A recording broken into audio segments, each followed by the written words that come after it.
Hi, everybody. Welcome. Just give me 1 second to let a few more people in here. Welcome to this Etna Library presentation tonight here over Zoom. Thanks for joining us tonight. Just a couple quick, boring housekeeping things, and then we'll get to the exciting stuff. So I am Jeff Metzler, librarian here. Tonight we do have Andrew Cushing with us. Very happy to have him talking with us tonight. For the housekeeping items, the Etna Library has their annual pie sale coming up next week, just in time for Thanksgiving on Wednesday, the 23rd. That'll be at 9 a.m. Pies tend to go pretty quickly, so please show up early if you're interested. This is one of only two traditional fundraisers that the library does every year. So if you could consider buying a pie or donating one, that would be terrific. We do accept donations of pies that Tuesday before, Tuesday the 22nd from 9 a.m. until 4 p.m. and that Wednesday the 23rd, the date of the sale, from 8 until 9 a.m. Tomorrow we also do have an adult craft night at the library as well. Sarah Molesworth will be going through creating community papers to share for a future collage project with everybody. And that is from 3:30 to 5:30 p.m. So we hope you can come out for that as well. As always, if you go to www.etna-library.org, you can get all the latest information on everything. Okay, so that, as promised, is out of the way. So tonight's talk is called Researching Your Old House. And our guest tonight is Andrew Cushing, who is with the New Hampshire Preservation Alliance. The New Hampshire Preservation Alliance began in 1985 as Inherit New Hampshire. It was born as a response to concerns about rapid growth that was eroding the character of traditional New Hampshire communities and landscapes. Andrew has been with the Alliance for about 4 years now as their Preservation Services Manager. In this role, he provides services to community leaders and property owners who are working to save, reuse, or revitalize historic properties. And he utilizes planning and preservation tools to encourage stewardship and investment. Previously, Andrew has worked for the New Hampshire Bureau of Historic Sites, the Preservation Company, the Land and Community Heritage Investment Program, Maine Preservation, and the Preservation Timber Framing. He holds a BA in Environmental Studies from Bowdoin College and an MS in Historic Preservation from the University of Pennsylvania. So with all of that, please feel free to take it away, Andrew. And thanks again for being here. Okay, I'm going to share my screen here.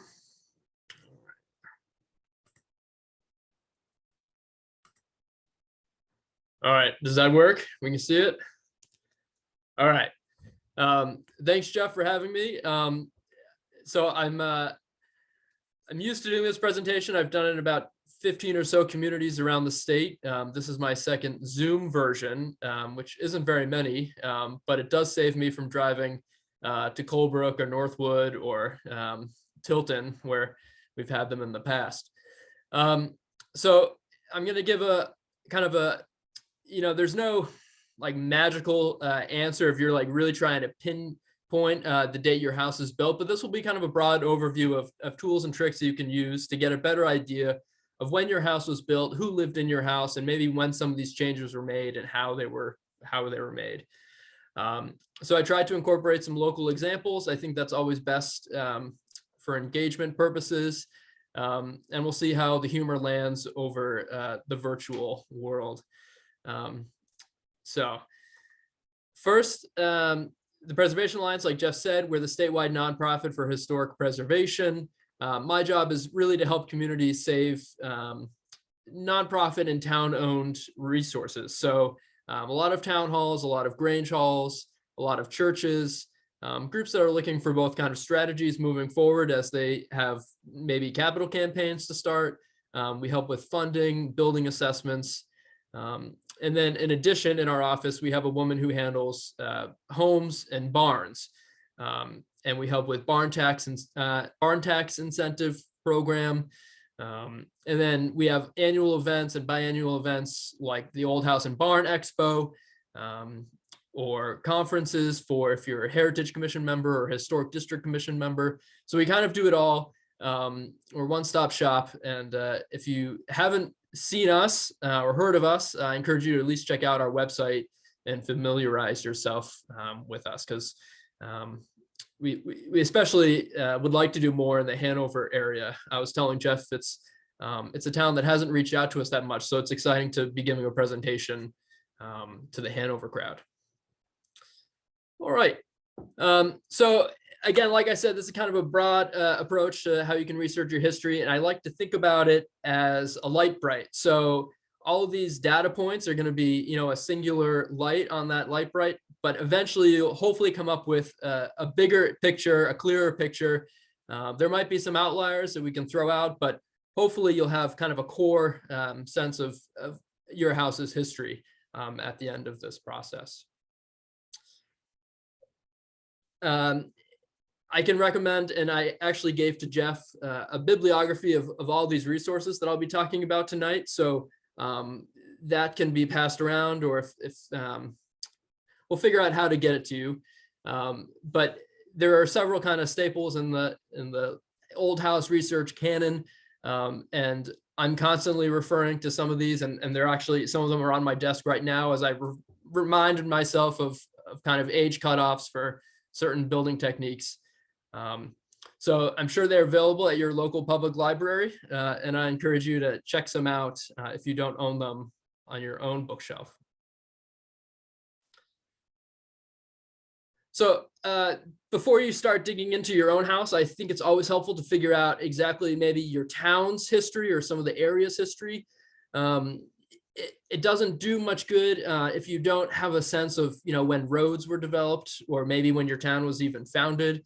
I think in New Hampshire and in New England, we like to think our houses are maybe older than they actually are. I've run across several people who are convinced that their house was built 20 years before their town was even inhabited by white settlers. So it's always nice to have kind of a contextual history before you start digging in. So I know Hanover has at least 2 history books, one kind of in that 1920s era where it really just talks about lawyers and physicians, and one more 1997 current one, which is a little more comprehensive.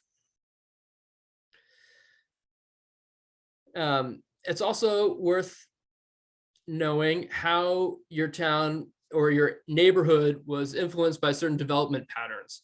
So this didn't really lay out like I thought it would, but in the upper left-hand corner, if maybe your neighborhood was, the development was spurred by the development of the turnpike or certain roads, that'd be the earlier history. Or maybe it was located or is located in a mill district where water power created a lot of opportunity for certain developments. Or maybe it came later in the mid-19th century with the railroad.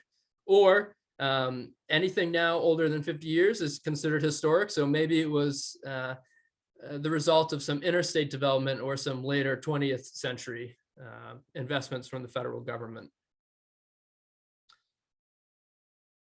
But let's talk about the physical evidence in the architecture. So you kind of have this contextual history now.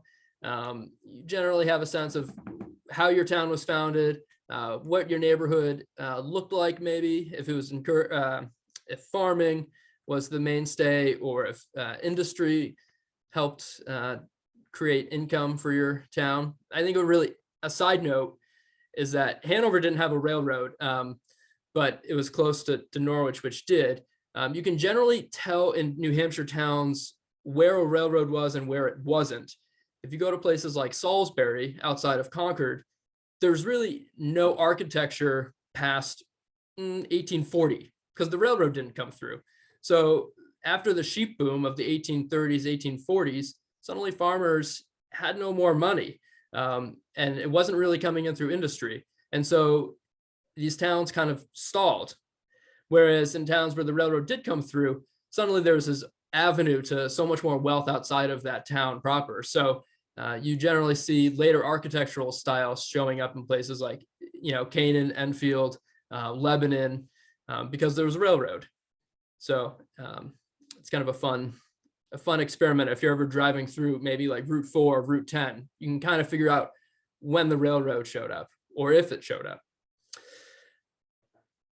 So I'm going to go through kind of a general chronology of architectural styles, with the caveat being that a lot of houses are pretty vernacular, what we call vernacular. So they might steal from some of these styles, but they're usually not pure examples. And the purest examples come in places and pockets that have a lot of money. So Portsmouth is a great example for high style architecture. Manchester is a great example for that higher style architecture, especially later 19th, early 20th century. But the smaller towns like Lyme, you're probably not going to have really high style architecture. But that said, the general pattern is starting in this Georgian era.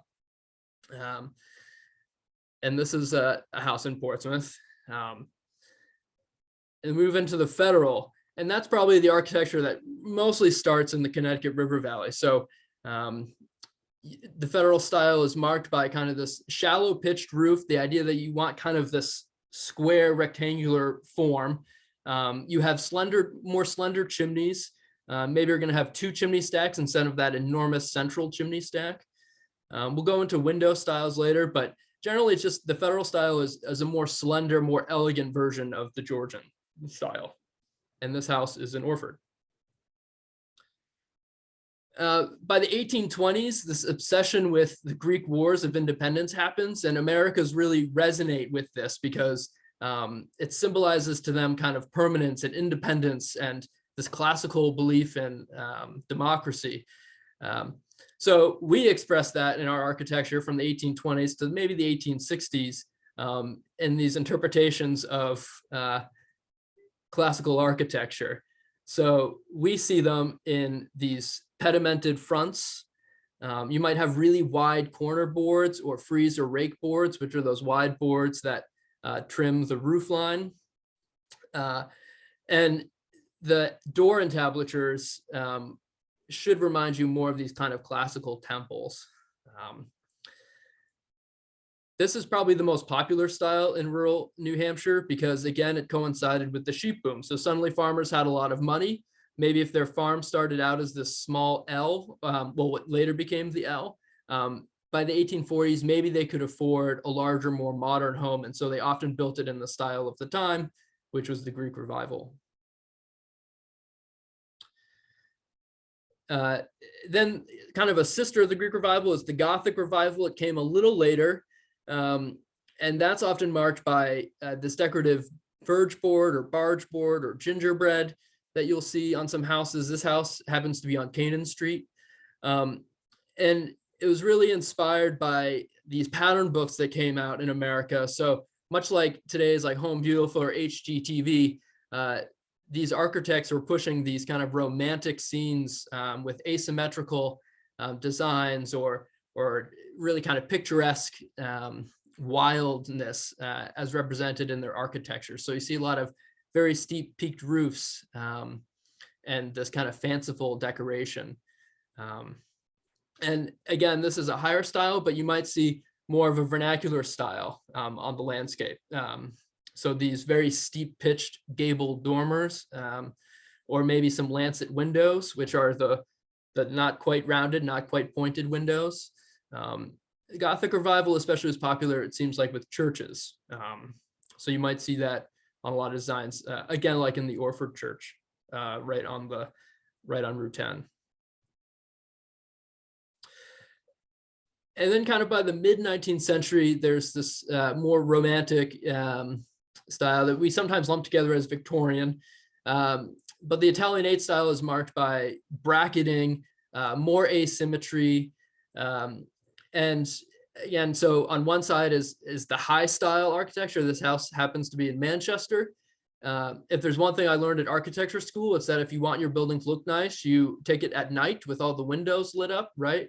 And then represented kind of more on the vernacular side, like the Grange Hall and GAR Hall in downtown Hanover. You see this Italianate style on commercial buildings. So flat roofs, bracketed eaves, and you're starting to see more 2/2 windows. the Second Empire, so you're starting to see more design play with mansard roofs. This house happens to be in Claremont, and this is popularized by the Adams family. Everyone kind of associates the Second Empire with haunted houses. And then really the Victorian era starts to become really eclectic. So you're seeing architects play with window styles and siding styles. So mixtures of shingles and clapboards, fanciful shingle work. Again, this house, which is right on Route 4 in Northwood, you see stick style being played out in the gable ends. So architects are really having a great time with this. And this, along with Queen Anne, which again, play with the shingles and the turrets and the roof lines. These are all really popular until, people have to paint them for the first time. And then the style starts to be a little more minimized and natural. So the shingle style comes into play. And again, really emphasizing the natural setting, bringing in natural materials like stone, unpainted shingles. Usually when you see styles like shingle style, you can assume that there are Episcopalians or summer people from New Jersey in the area, or maybe professors from Dartmouth, because they kind of have that, the education, the money, and that style sense that most New Hampshire farmers or even mill owners don't have. And indeed, this house, which happens to be in Canaan, is a Philadelphia family house. And then the colonial revival comes around. This is actually kind of a response to America's diversification in urban areas. And so the colonial revival is very much a return to America's roots, which has some racist undertones. That is not necessarily what probably all house builders are thinking when they embrace the colonial revival, but it's very much kind of a return to America's roots, but it embraces these later architectural styles. So you might see more fun window layouts, like with 20/1 window sashes. You'll see a lot more detailing in the molding and along the eaves. This house is in Laconia. And then probably a house that many of us grew up in or very familiar with by the mid-century, again, inspired kind of by suburban sprawl and the interstate. We have, what we lump as mid-century, but it could be split level, it could be ranch, it could be maybe even like Dutch colonial, we kind of sometimes include with mid-century, really emphasizing the horizontality, family living, and kind of a suburban approach. So you often have integrated garages. And again, anything older than 1972 at this point is potentially historic. So a lot of preservation consultants have been surveying these cul-de-sac neighborhoods in places like Bedford and Hooksett, looking for intact mid-century houses. I don't think they particularly love it. It's not as fun as those older neighborhoods, but 1930s houses weren't very fun when a lot of preservation consultants started their work in the 70s. So with time, we start to appreciate different architectural styles. And then again, there's sometimes just really eclectic, bizarre houses. So in this Victorian era of the late 19th century, architects are having a lot of fun. So this is what we'd call Oriental revival. This is a house in Bethlehem, which should make sense because Bethlehem had a lot of summer money to embrace these architectural styles. But you can also see maybe some colonial revival in here, with particularly those window sash. So you have 20 or so over one. It looks kind of like a four-square house.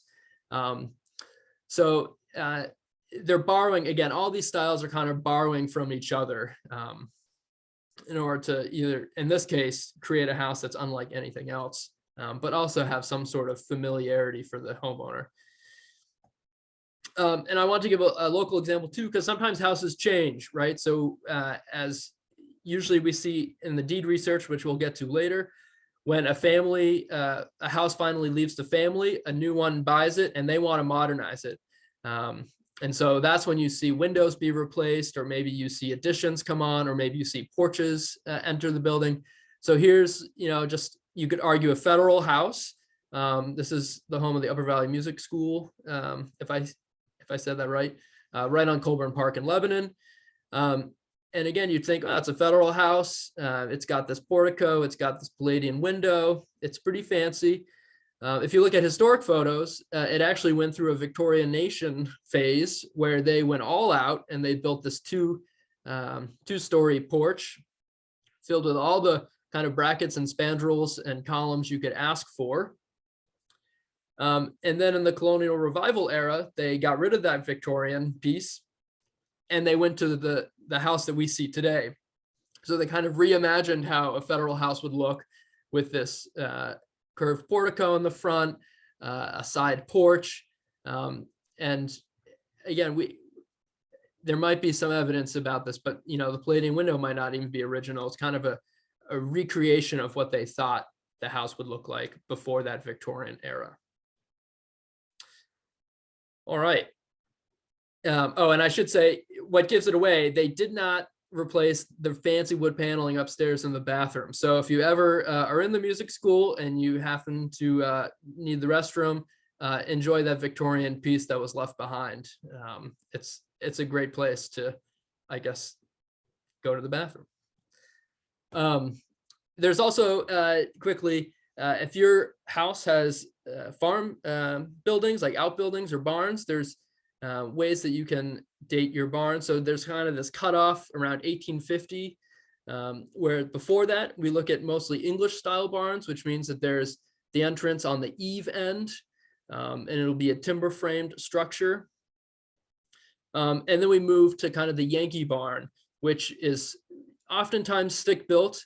And that central aisle allows for kind of continuous expansion of your barn. So if you are a prosperous farmer, the English barn doesn't really allow you to expand your barn. The Yankee barn does. And what the Yankee barn also allowed for is modern equipment like a hay fork going down the central aisle. So usually the English barn either gets kind of pushed out to the side and becomes a shed of some kind, or they totally demolish it and they build these larger barns. So English barns are actually fairly rare, or rarer than these Yankee barns, I should say. All right. We're going to delve into kind of physical features of your house. So I want to start with the framing mechanisms. And if you get a chance to go up into your attic or maybe down into your basement, or maybe you have exposed beams in your living spaces, you'll know that houses generally started with a timber frame. And pre-1830, timber frames were often what we call scribe built, which meant that timber framers were using traditional technology that they knew passed down to them from really the old world in England. And it was a very bespoke house. So you are often marking those intersections where the tenons and mortises are coming with what we call marriage marks. After 1830, even if your timber frame is maybe hand hewn, it's a little more mechanized, it's a little more standardized, and it's what we call square ruled, where they're probably laying out the frame on the ground and they're making sure that, the collar ties and everything are at the same height, same level. So if you have marriage marks on your house and your frame is predominantly hand hewn, it's probably pre-1830. If you start seeing this up and down sawmill marks, maybe on some purlins or rafters or joists in your house, that's, generally after 1800. You figure this is when water power has been exploited enough to have sawmills throughout town. Sawmills were originally very slow and a pretty expensive investment. So you often don't see these saw marks until after 1800, sometimes earlier if you're on the seacoast, or if you're in earlier developed parts of the lower Connecticut River Valley. That up and down saw mark, those will last until about the Civil War, when you start seeing these circular saw marks on wood. And that was a much faster way to mill lumber. and it allowed for the balloon frame, which is what we kind of consider the precursor to today's just stick-built houses. Now, one thing I should mention is that just like, we might have some old carpenters today who prefer their old methods. You might have a house that's from maybe 1850, but they happen to hire a carpenter or timber framer who preferred the old style. So your house might still be not as old as you think it is. It just might use more traditional building techniques. So again, kind of if we think about that light bright from the beginning, you have some data points, but maybe just the building technology won't help you date your house, or the architecture style won't help you date your house. It's kind of this combination of things. If we look at the exterior or interior architectural details like windows and doors, that can help. Looking at window patterns. So if you haven't thrown out your windows yet, please don't. Your old wood windows are going to last forever. Your vinyl windows will probably not. Same with doors. If you've hopefully kept them and just encapsulated the lead paint or stripped the lead paint and not replaced them for, hollow core doors, these are all things that can really help you date your house. And likewise, this door entablature, which is a house in Hanover that I'll talk about shortly, it should kind of remind you of a Greek temple in your imagination. So that kind of automatically helps date the house to like 1830, 1840, maybe 1850. One more thing about windows, 2/2 windows, which is what I mean by this sash that has 2 lights on the upper sash, 2 lights on the lower sash. Those generally start showing up in the 1870s, 1880s, when larger pieces of glass are cheaper and easier to access for our rural New Hampshire guys and gals. They also probably were installed to modernize a house, or if someone was maybe sick of cleaning the 9/6 window sash. So it's not the first iteration that we're in where people have replaced their windows. But some of these houses you can see in photos. And actually, the first photo we showed, you can see that 2 of the first 4 windows went over to 2/2, whereas the rest of the house was the original windows. And so they might have done that for like the parlor or the fanciest room in the house. You can date your windows by the Muntin profiles, and by that I mean the wood pieces that separate the panes of glass. So the general rule of thumb is that they go from clunky and big in the Georgian period to more slender and thin in the Federal era and the Greek Revival. And then by the Victorian time, you start seeing more kind of rounded edges and what we call lamb's tongue profile. So this window here, you can see it's roughly probably the 1790 to 1830 profile. You have that, it's not quite as thick and chunky as the Georgian, but it's a little more refined. So probably early Greek Revival. We can go to whole seminars on nails. I have not, and I won't pretend to deliver a nail seminar, but if you find original nails in your clapboards or maybe in your floorboards, they go from these hand wrought man-made nails to eventually the wire nails that we're all familiar with. But in between are kind of iterations of that handmade nail with machine heads and eventually kind of smoother shanks. Another good way, it has a pretty clear before and after is granite splitting techniques.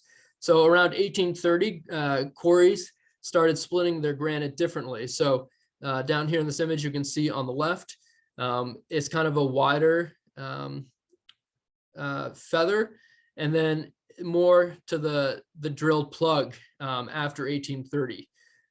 So if you have exposed granite capstones underneath your house, go and see if you can see some splitting techniques used. You can also see this at play in some stone walls. Maybe if your cemetery nearby has a nice cut stone wall. it's a pretty good indication of when the stone was cut.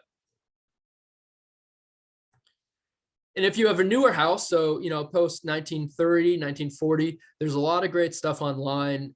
If you can find linoleum samples in your house, or maybe you have in your basement tags on some of your lumber or underneath some clapboards, there's a lot of stuff online that'll help you narrow the date of your house. All right, so obviously historic photos are kind of the gold mine of any old house owner. If your historical society or library has a good collection, whether digitized or not, you should pour through them and try to find images that might be your house. This is a Greek Revival house in Grafton, near where I live. But you can see here in this old photo that there used to be probably a 5-bay cape. And again, probably this was owned by a mill owner. By 1840 or so, the family had enough money and they modernized and they built this tasteful new house in the front. And the old L, which was probably circa 1800, just became an L to the barns. And I think that's a pretty common development in New Hampshire. A lot of people might say their house was built in 1790, because that's when the deed suggests, or maybe that's what local historians have said. Maybe, but it was probably the L of the house. And maybe 20 or so years later, when the family had enough money, they built the more modern version that we suspect is that original house, but it's probably the addition. So I was really happy to see that Hanover has an incredible collection of maps, and most of them are digitized online. And I think this is a great way to both kind of spatially figure out how your house relates to the neighborhood, but it can also give you some names that you can later check through your deeds. And I'll talk about deeds in a second, but they can be a real rabbit hole. So it's always nice to have some names on a notepad saying, okay, these are the neighbors. These are some names that I'm familiar with, because a lot of times deeds will say, 30 rods to the west to the old Pressy house, or to the land of Calvin Hobbes, and you just don't know who that is. But if you have these earlier maps to double check on, that can help kind of pinpoint where you are. So a lot of towns will have these proprietor maps, which are some of the first maps in towns, and they often lay out where the proprietors were granted their lands. And so we can see in this Hanover one, you have Dartmouth College's land down in the southwest corner. In New Hampshire, the royal governor Benning Wentworth often reserved 500 or so acres for himself in every town. So you see that lot set aside. And then you might have some fancy proprietors that the governor was trying to either win over respect or pay out. And so you might see them with larger lots of land. But anyway, they're often in range and lot numbers. And so if your earliest deed might say range 54, lot 7, you can find that on these proprietor maps.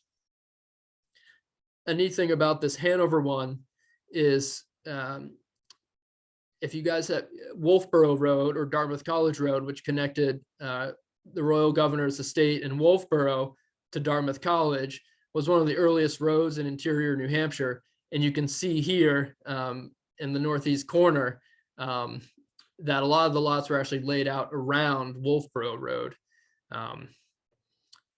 So it's kind of a fun evidence of earlier history. So there also, if you haven't been to, I think this exists at the Hanover Historical Society, but the wall maps of 1860 are what we call cadastral maps. And so if you look closely, the town will have all of the names of sometimes the owners, sometimes the renters of the houses. And so that'll give you a nice glimpse of, again, kind of the neighbors, how the roads are laid out back then. And it's a good kind of corroboration of some deed research that you can do later. So this is from 1860. These maps have all been digitized. They're not available online, but they are available at the State Library in Concord in the genealogy room. I can also provide Jeff with the copies. I have them saved onto my computer, so I'm happy to provide that Grafton County maps. But they're really handy and fun to just look at. Hanover also had what we call the Woodford map. There are some towns in the area. Canaan also has one. And so these are kind of specialty maps made. You can assume there are so many subscribers in Hanover that allowed for this map to be made. So it's 1855. So it's a little before the wall map of 1860. And the fun thing is that they have these illustrations around the side. So there's always a picture of, the man and the horse and the carriage, which is pretty much like if we did this to all of our maps today, I like to think, showing off your car, your cool new house. In 1892, the Hurd Company in Philadelphia came out with this great cadastral map that again shows where people lived on what roads. This is especially handy because the 1890 census is lost for New Hampshire. Most states lost their 1890 census in a fire, I think in Charleston, South Carolina or somewhere. So this is really kind of the only data point we have for people and where they lived in 1890. And this map is available online, and I'll show you where in a second. And then Hanover also, thanks to some Dartmouth professors, you have some additional maps throughout the 20th century. So this is the Goldthwait map from 1926, again, showing the names of people and where they lived. And then similarly, this map in 1925, which if you zoom in, will show, if your land was in pasture, if it was already in forest land at that point, or if it was in active cultivation.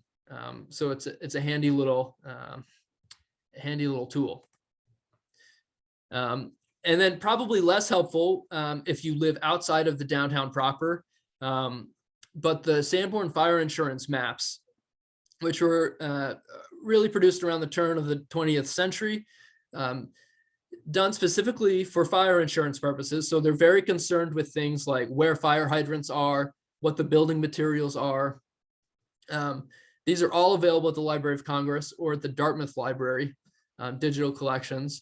But if you wanted to, say, explore Fraternity Row from the safety of your home 100 years ago, you can do so. And you can see here on Webster Ave that they're just about to build. I don't know the fraternities in Dartmouth, but, Kappa, Kappa, Kappa here on the corner. And the pink is that it's made of brick. Yellow is that it's out of wood. You'll see blue for stone, or you'll see kind of this teal color, which is reserved for kind of dangerous buildings. So bakeries, oil, paint shops, tin shops, things that might explode or cause people worry if they're looking at these insurance maps. So they're also really just fun to look at if you wanted to see also how, say, a town developed. I think a really clear example of this is if anyone's been through downtown Canaan. Downtown Canaan burned in 1923, and the Sanborn insurance maps look totally different before 1923. It's very dense. All the buildings are made of wood, and then post 1923, it's kind of a city beautiful, and the buildings have large lots. They're laid out very differently. They rearranged the streets, so it's a really interesting look at kind of town planning.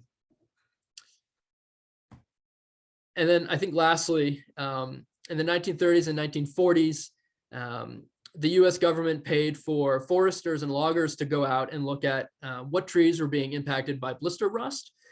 And so all of these guys made maps of our landscape.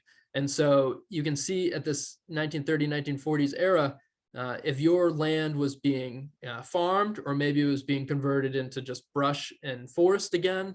But they lay out all of the stone walls and cellar holes. And so it was not meant to be a preservation tool, but it can be a really interesting look at if your property was a farm, a really great tool to just see, oh yeah, boy, the stone walls are arranged really funny in this area.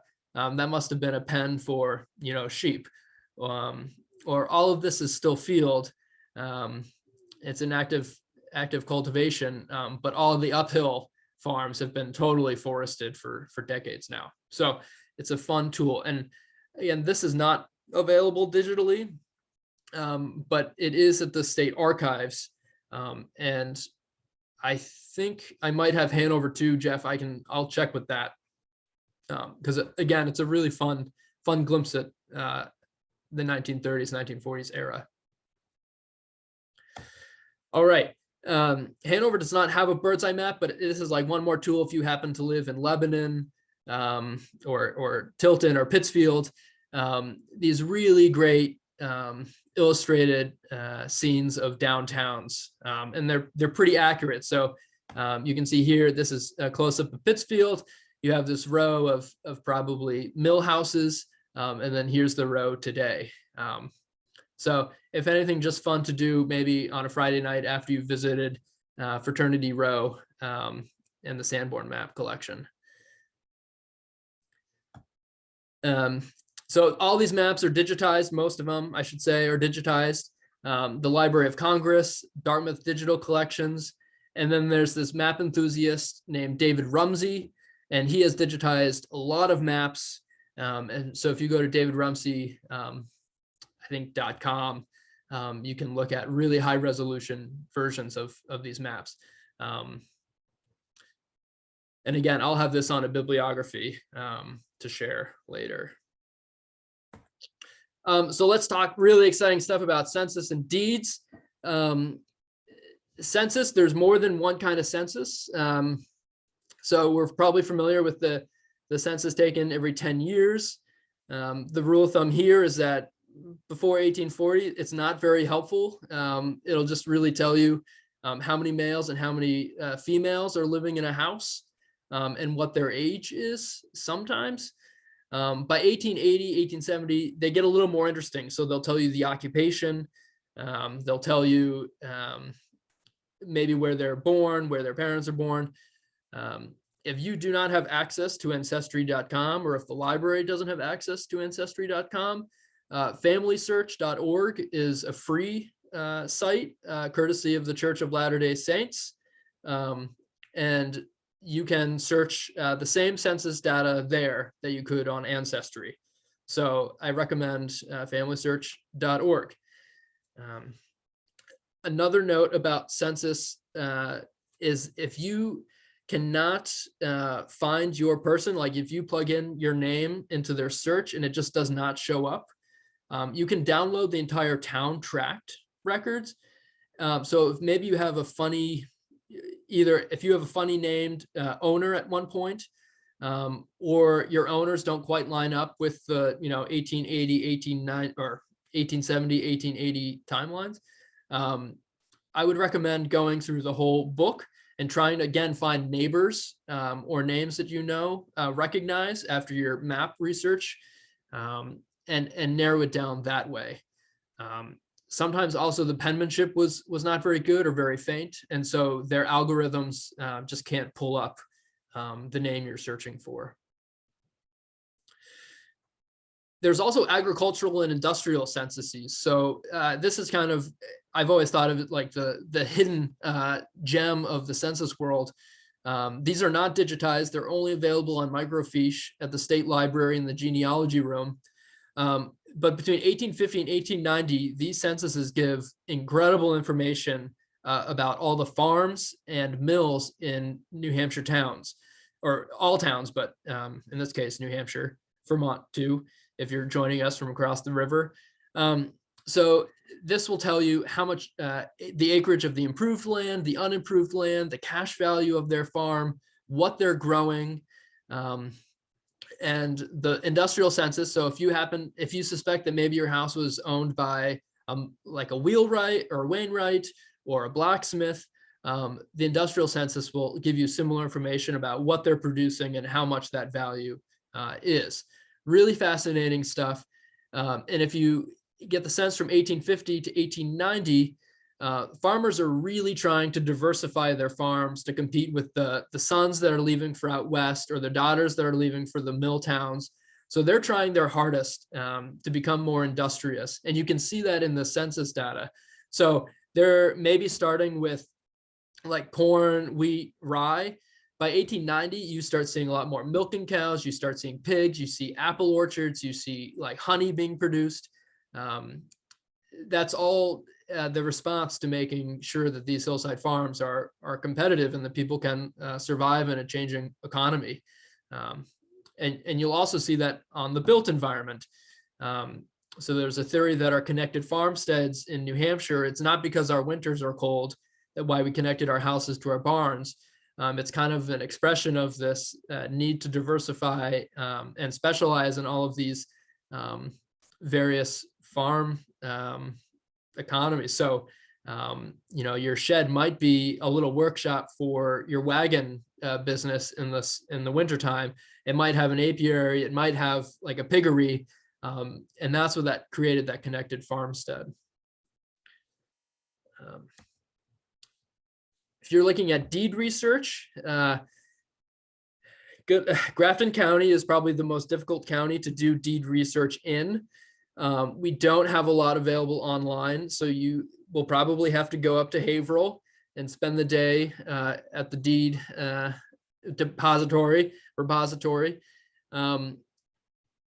Another frustrating thing about deeds in New Hampshire is that, unlike in states like Pennsylvania, maybe, where they give you breadcrumbs really from the get-go. So they'll say, this being the same premises that was granted to me in book 4, page 78, New Hampshire doesn't really do that until 1940s. So there'll come a time where you have to start going to the grantee-grantor index, and you have to start looking for the surnames of the grantees or the grantors. Again, this is why it's going to be helpful to have kind of a page next to you with names that you've pulled off of those cadastral maps, because sometimes you'll have some gaps in your deed research, and you have to work forward instead of working backwards. So it can be frustrating.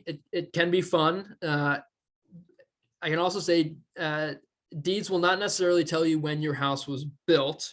It really follows the land, not the improvements on the land.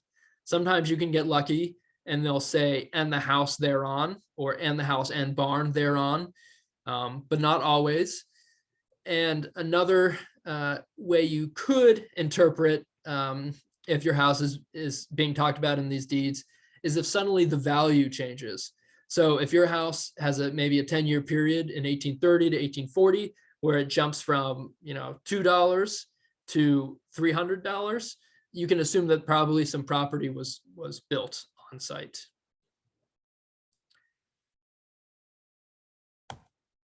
I always kind of create these spreadsheets when I do deed research, and this is just an example of my note taking between the grantee, the grantors, the book and page, the date, and some notes and some words that might pop out at me doing deed research.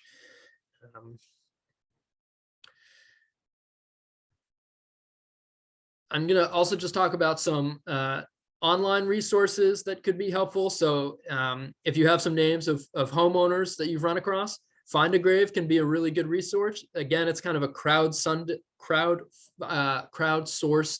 website where maybe relatives have chimed in with information about their ancestors, maybe some photographs. It might surprise you how well researched some of these names are. It can also be a good genealogical source. It ties into sons and daughters and wives and husbands and mothers and fathers.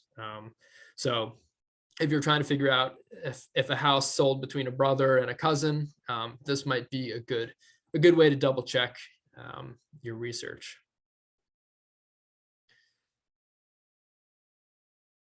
Google Books can be a good resource, especially if you have a bunch of keywords. It could be a lot of typing in keywords and using quotation marks to kind of narrow your field. But at this point, Google has digitized, and libraries around the world have digitized a lot of books. So between Google and HathiTrust online, there you might be surprised at farming journals that pop up, or proceedings from Grange meetings that show up and include your homeowner in them. There's also, I didn't really talk about this in the architecture section, but you might run across catalogs of homes, not necessarily kit houses, but kind of house plans that you could purchase. So if anyone recognizes this house in Lime Center, it was based off of this $1,825 plan that a homeowner purchased, I think in 1910 or so. And you can see that the local carpenter made some changes, or the homeowner requested some changes, but it's a pretty spot on take on this national offered floor plan. So that's a fun find. Some other more maybe niche markets to find information on your house. Towns and cities often publish these directories. So if you find out that your homeowner was a doctor or a physician, more so in Hanover than other places, perhaps, you can find their addresses and maybe some other information in these town and city directories. Also, if your town has like a hoarding tendency, which hopefully they do, the old tax cards and tax card photos can be a really good trove of information, especially since a lot of the photos might be from the 70s, 80s, kind of an era that families haven't thought about donating their photos to the Historical Society yet, but the town took photos of them when they were assessing your property.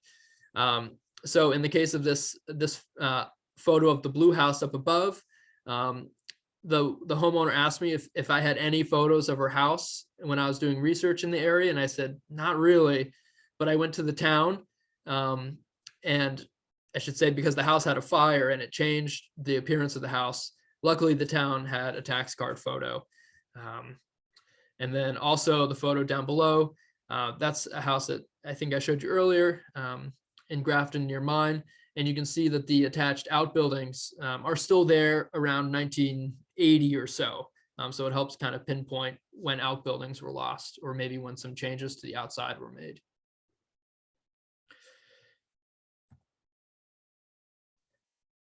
If your historical society has that amazing and assiduous scrapbook collector from the 20th century, you never know if there's a kind of a bunch of information waiting for you about the homeowner. I don't always advise going through newspapers from the 1800s or early 1900s, because it's a lot of Miss Ada Tinkham was having tea with her sister in Bristol yesterday. They had a great time. There's not a lot about houses being built, but sometimes they do sketches on neighborhoods and towns. So as a last resort, or if you're really interested in your house, it could be worth to go through and peruse old newspaper articles. Usually they'll have kind of a talk of the town section where that information would be stored. And then also oral history. So if you're in tune kind of your ancestry.com or familysearch.com, maybe you know some family members who had your house, or you found them online through Facebook or something. I'm always impressed with how much families hold on to that maybe they haven't thought of sharing with their historical society or library. So in this case, I was doing research on a property in Grafton, and I reached out to the family and they said, oh yeah, we have tons of stuff. And it provided this whole new social history lens that I had never really thought about, and really kind of gave a lot of color to the property. So in this case, it was an old store clerk, and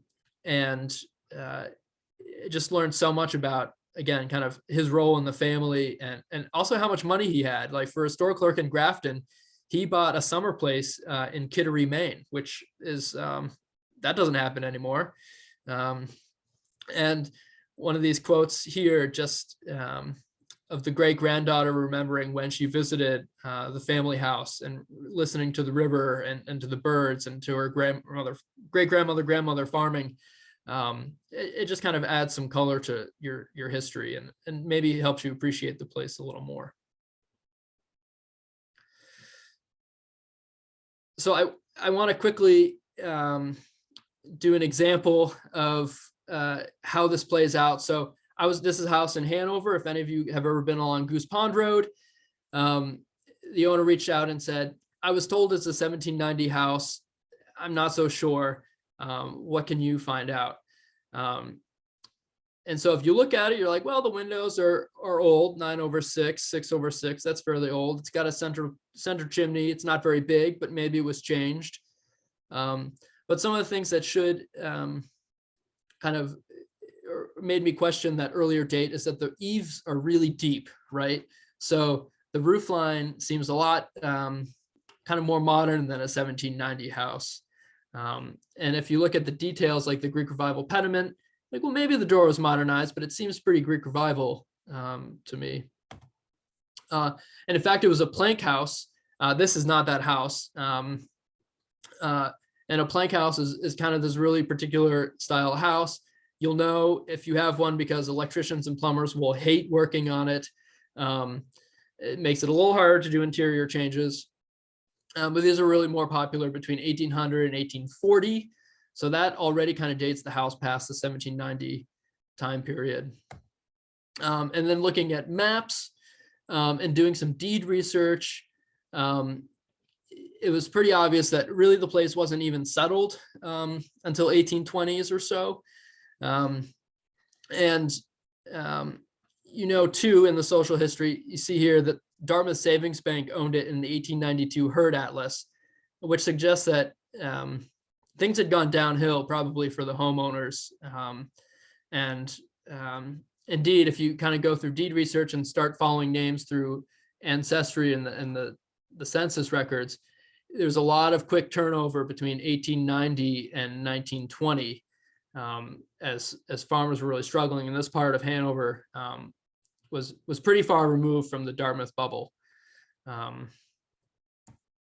So I should say that physical evidence showed that really the house was more 1835, which was backed up by physical evidence and deed and census research, not 1790 like we all think our houses are.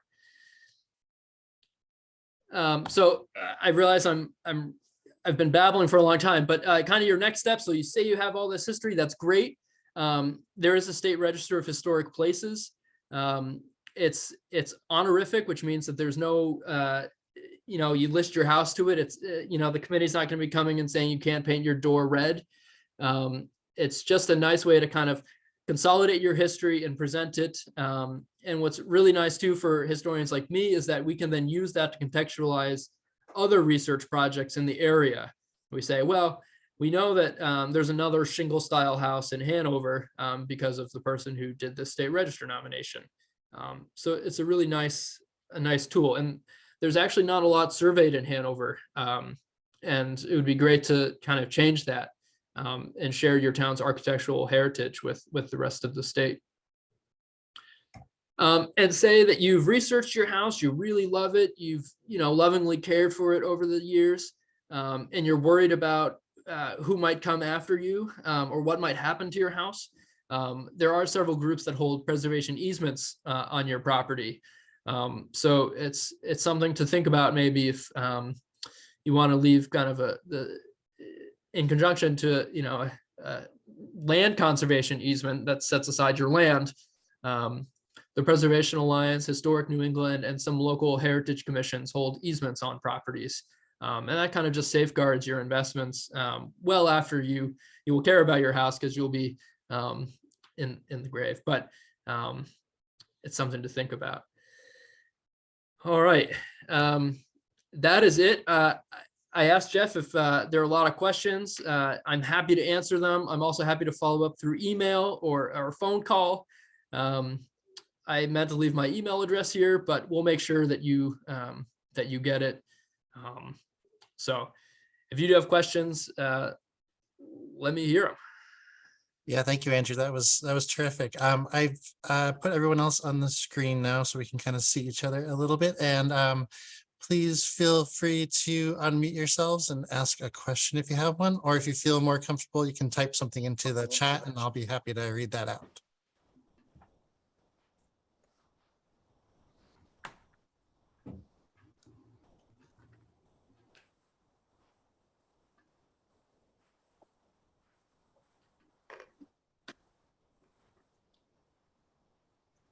Yes, Sarah, Sarah Young, did you have a question? I do. Can you hear me okay? We can, yes. So my house is not old. It was built in 1928. And I'm curious as to how much the property cost at the beginning. Is there a way to track down mortgages or loans to find out how much things cost for the different owners for the house we have? So it might be in your deed research. So have you tried going through? We were given pretty much given the deeds. And it didn't say, It would say There's a how much mortgage, though. they paid for their property, but that doesn't show a cash value that might have been given at the same time. Mhm. And I figure in 1928, they might have tried to do a lot of cash rather than mortgages. Yeah, that is a good question. I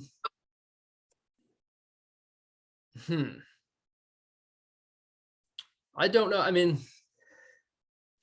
Are there town records that have, when did they start doing evaluations for taxes on houses? Do you know that?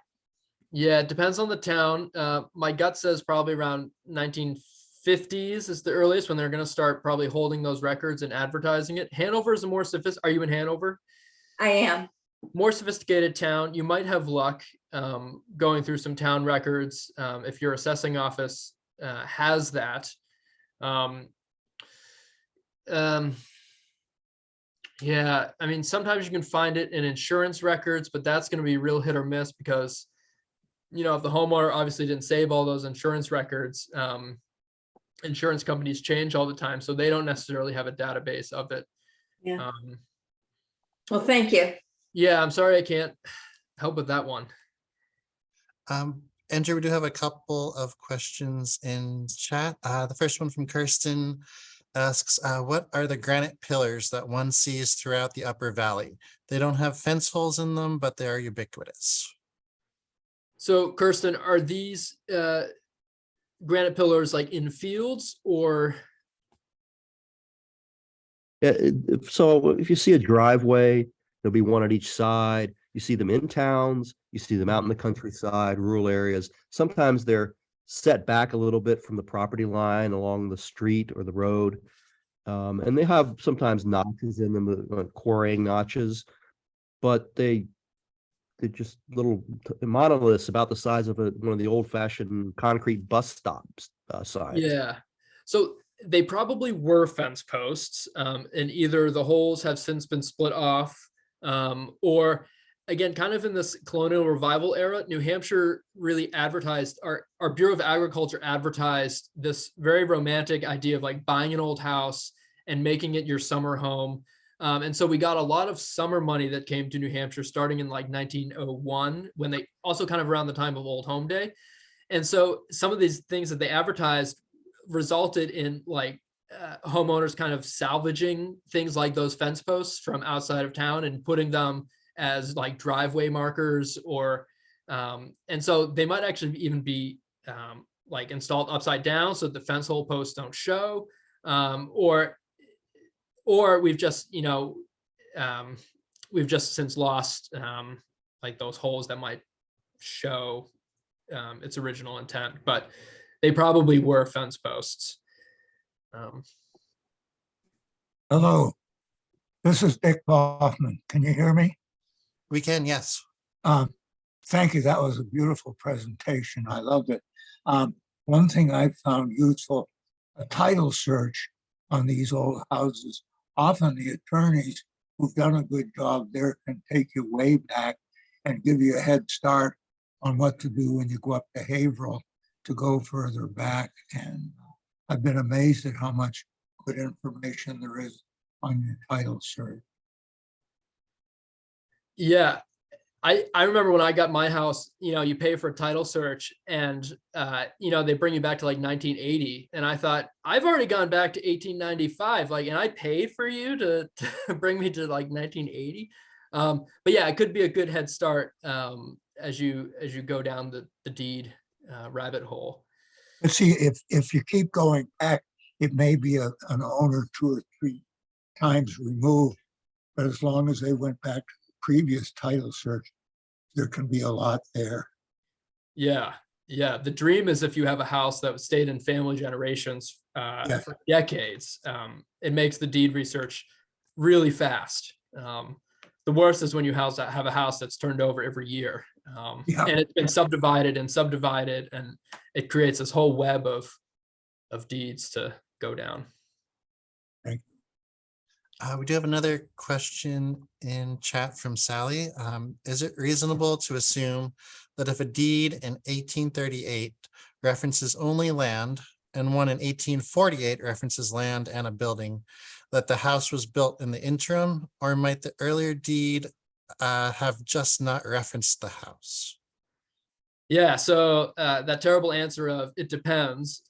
This is where it really helps to have those other data points. So if your house looks like it was, from the Greek Revival era, maybe 1840, or if you have some physical evidence of your house that suggests that it was built at that time, maybe that'll help you kind of narrow the construction between 1838 and 1848.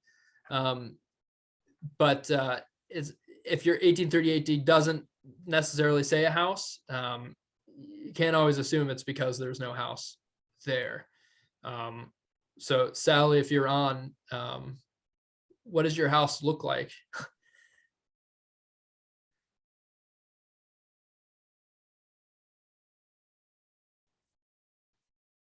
Sally has left in chat, but I don't know if she has additional details. Sally, send me an email with a picture of your house and we'll talk. This is Dick Boffman again.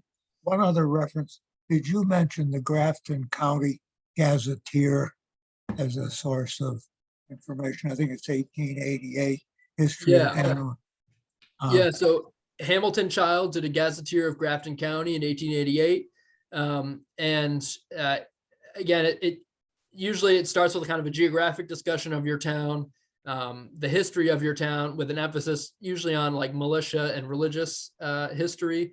And then it might give you a compendium of kind of who's who in your town. So if you live in a big old beautiful house, you might recognize some of the names in that list. If you live in just a small farmhouse, out by Canaan or Lyme, you might not be fortunate to have that person listed in the Gazetteer. But it is sometimes helpful to use that in your early contextual history research.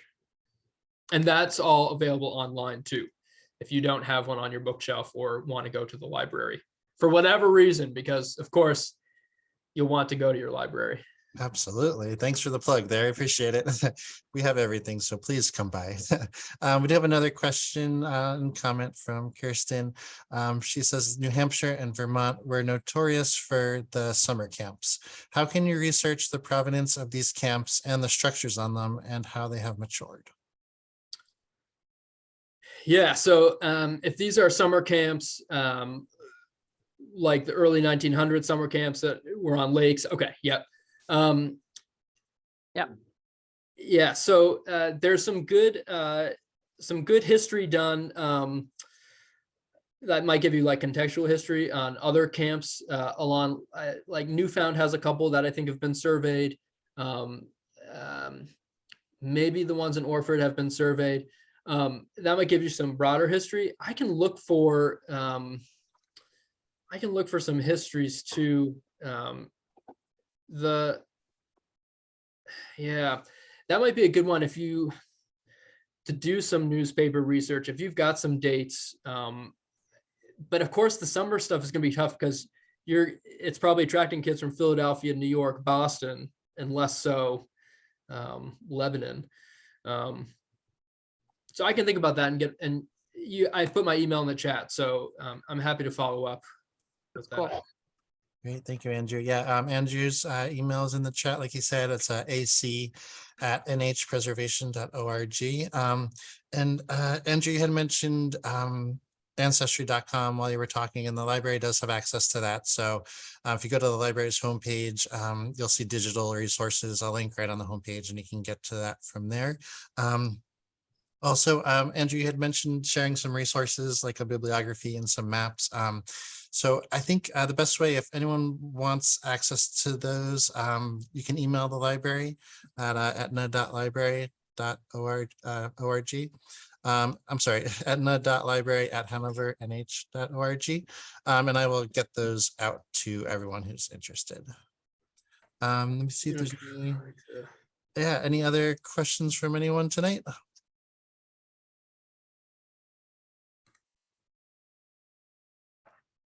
I'm unmuting myself just so I can ask.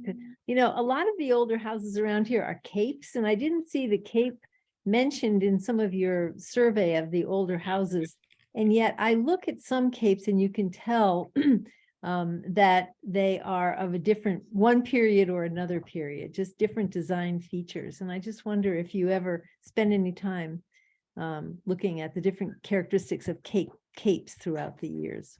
Yeah, and I should say that the nice thing about Zoom is that you get this very voyeuristic view into people's homes. And so I appreciate seeing some of the backgrounds here. This is our 1792L. Great, okay, great. Or so we thought. I don't know, maybe not. Yeah, and I should say, I mean, that's kind of the downside of doing just architectural evolutions, because oftentimes we live in kind of these capes.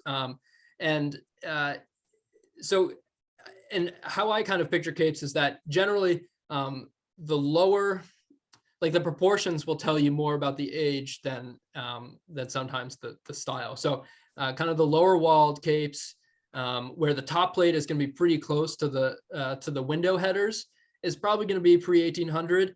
Eventually they start getting a little taller. And so by the Greek Revival era, the capes might be kind of a high posted cape. Which changes the top plate height. So it looks like you have kind of a higher one, but it could also be circa 1800, like you said. It would just suggest that the house was, probably a wealthier homeowner. Yeah, so. The wall was raised. The wall above the window was actually raised at some point. Okay. So that's why you see two beams going across. Okay, got it. And it wasn't wealthy. Show them the town clerk's Oh yeah, office. this is the old town clerk's office. I don't know if you can see it, but yeah. All right. It was the old town clerk's office in Etna. So I like seeing in a lot of town clerk's offices when they rotated from town to town, you can see where the safe was held because there's a dip in the floor. Yeah, I can't believe they moved those things around every so many election seasons. Yeah. That's probably why you kept the town clerk for 50 years. You didn't want to move that safe.